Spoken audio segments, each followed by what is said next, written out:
Okay. Ayan, ganyan ang pagkagawa ng asawa ko. Ayan. Ayan.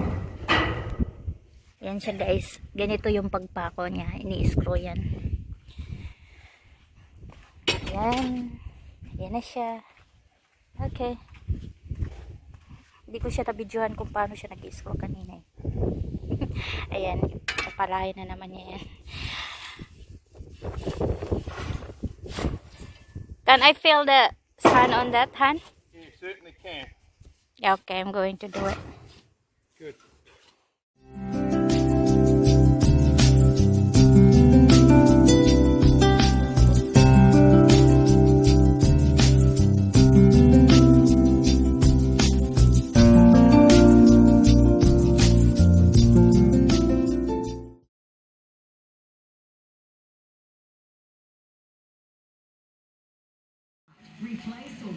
Ayan. Have a blissful day, everyone. Ayan na, ginagawa na ng husband ko yung aking garden. Thank you, hubby. Love you so much. Ayan na, guys. Nandito lang ako sa lilim. Guys, nandito kami ngayon sa sa backyard. Ayan, yung asawa ko gumagawa na ng garden ko, guys. Sabi nga niya sa akin, gusto niya matulog ng maaga kagabi para hindi ko daw siya ma-blame na hindi niya magawa ang garden ko kapag siya ay pagod. Kaya yan, guys. Heto. Thanks, darling. Ayan, pinalawak niya yung aking garden. Ito yung ganap sa aming tahanan ngayon while na nag-lockdown pa. Ayan. You need some help, darling? Yeah, okay. Alright, I'm coming. A big pardon? Hey. Hindi na niya inulitan na sinasabi. O sige na, guys, kasi tutulungan ko na asawa ko. Alright, see ya and have a nice day, everyone. God bless everyone. Magtiwala lang tayo sa Panginoon. At huwag po tayong mawala ng pag-asa. Dahil ang pagsubok na ito ay karapat-dapat na ilapit sa Panginoon. At saka magrepent na tayo dahil hindi natin alam na kung kailan ang pagbabalik ng Panginoon. Ngunit siya ay babalik. Guys, kaya ihanda na natin ang ating sarili para sa Kanya.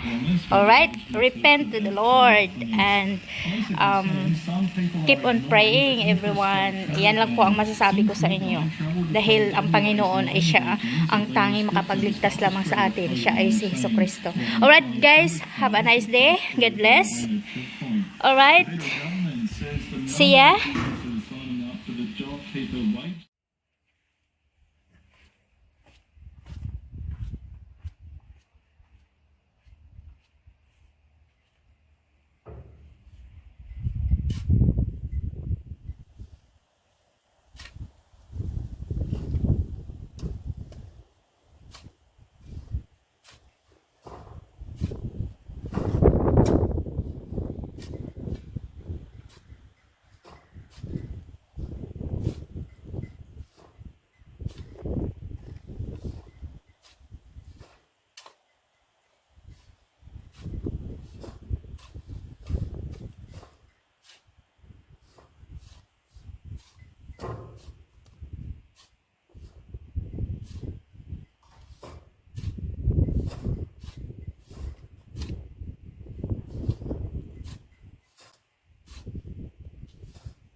Hindi masyadong mainit dito guys. Magandang init. Pero asawa ko naglagay pa rin ng tawag dito, sunscreen protection. Pero ako wala. Siya lang. Ano kasi siya, very sensitive kasi yung ano niya, yung skin niya. Kaya yan.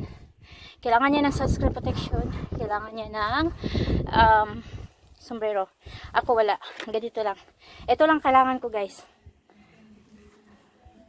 Okay, ako'y nauuhaw. Medyo tuyo yung lalamunin ko guys. Iinom lang ako ng